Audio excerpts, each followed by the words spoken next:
What he do? What he do? Let me just fix my beanie. Anyways, it's alright. You already know who it is. There's a person that's always parked in the RV, but I guess they moved on to some other place. Anyways, I am still here recording videos out here. Anyways, I just watched what did I just watch? I'm trying to think. Oh, I just watched The Substance. It was like a horror, it was a horror drama. It's not really horror, more like horror on the side of gore. But I thought it was a really good movie. I thought it was just really, really fresh. It's a big. Most horror movies are kind of preachy or somewhat. No, every horror movie is like has a good amount of preachiness to it, which I didn't know because normal movies don't aren't as preachy. Horror movies are preachy, but they also have distractions and cool kind of either they kind of close your perspective and be horror-ish, or there's a lot of gore or whatever type it is in the horror genre. Some things aren't horror; they're not really horror. They're just kind of classified as that because there's no other word to put them. Anyways, The Substance was magnificent. It's like if you get The Matrix, and then with The Matrix, you put the movie In Time with Justin Timberlake, and you have Stanley Kubrick direct it. Caroline Farge, she's a French writer-director. The writing hit it out of the park. The directing hit it out the park. Absolutely, I'm so glad that there's a female director who can write and direct that's actually good in this era now.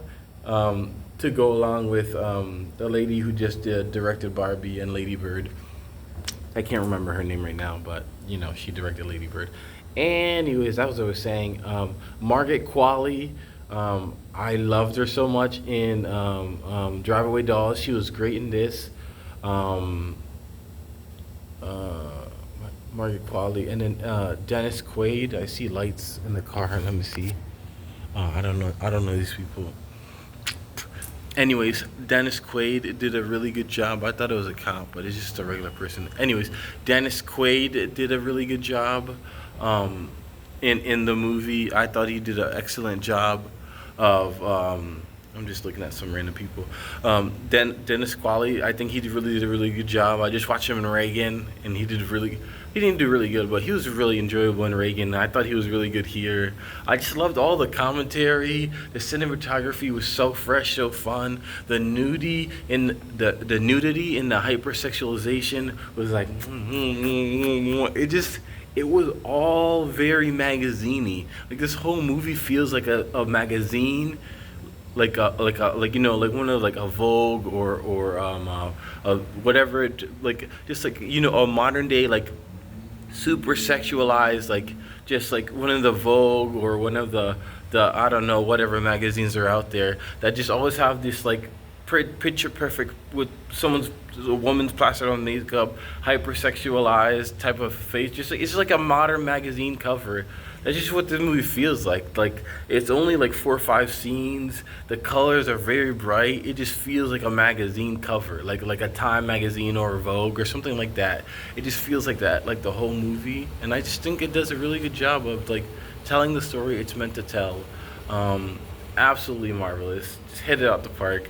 This movie is just so fresh. It's so fun, and there's so many '80s callbacks, and there's so much fun that the director has. Like I think Ready Player One is Steven Spielberg's his best movie because it's not just because he's technically, it's not because it's like, oh, overall it's the best movie that he made. It's just the movie where he has the most fun in it. It's the movie that's the most enjoyable to watch, that like everybody's having fun and you're just witnessing the story. I do think that this movie overstays its welcome. Like between the second and third act, like there's a phase where it overstays its welcome, and that kind of killed it for me. And it's kind of funny because the parts about the movie that felt very in timey, where it's like we have these set of rules, these perimeters, but we have this cool kind of premise, and we're gonna go with it. But it just kind of falls flat, just like In Time. It's like we want more of the world building that you're adding. We want more depth in the rules, and you're kind of just you're brushing the surface of all this cool stuff that we want to get to know, and you're making it like kind of a 2D drawing instead of a 3D. versus everything that there was like the transformation scene. The first transformation scene is so cool, and then everything that where it's very matrixy, where it's like you're in this bigger world. The transformation scene, it's like all the like the existential, the big talks about being this or being that, and she's coming out of herself, and it's this battle between the younger, prettier self versus the older self, and the side effects. Everything that has Matrix vibes to it, out of the park.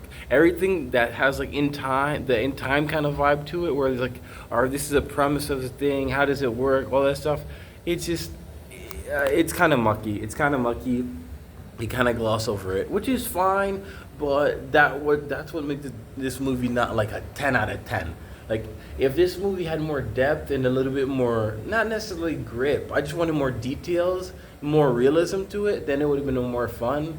But I guess that's not the type of movie it is. It's kind of like a fun '80s rip on like modern day magazines and the unrealistic Instagram type of you got to get a plastic surgery, BBL, this and that thing under the sun.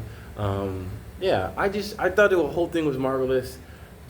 From the trailer, I knew it was gonna be good, but I was just blown away about how much of a splash of color and fun this movie has from beginning to end. That Caroline Forget, the writer director, just you do. I've been watching the Shogun, so do a bow, tip your cap, you marvelous, marvelous. It's not just.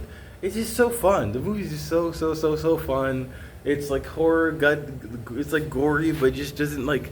It doesn't feel too gory. It just doesn't. Oh, like it does its job. It does its job, and it just is very engaging the whole time. So, anyways, I enjoyed The Substance. Absolutely go watch it. I hope I didn't spoil anything by accident, because this is something you just want to go in fresh. You don't want to know anything about it. You just want to enjoy it, and I don't know. It's the movie's just it's such a splash and like of just so many different colors and vitality that you rarely see in movies nowadays, but also just like I don't know, it's just the commentary is so elegantly woven in through the story, even though you have this big overarching plot, like this big overarching message. There's a lot of like little like details that are their own messages and their own stories about things, and they also speak as loudly as the whole story itself, which it's just like I don't know. It's like even when you have this scene where it's like these are the shareholders and they're like being like kind of like outlandish, like rich, and they're all a bunch of old white guys, and then the main guy is just like this super misogynistic person. It's like they don't give these people a lot of time, but they let them present themselves. It's just like that's really there's just a really good aspect of the movie, and it does that like so much. It does that constantly throughout the entire movie, where you're always getting something that's keeping your attention, and you're always getting something that's rewarding in watching the film. So Margaret, or sorry, Caroline Forget, magnificent. Anyways, thank you. Or is it good or bad? It was good.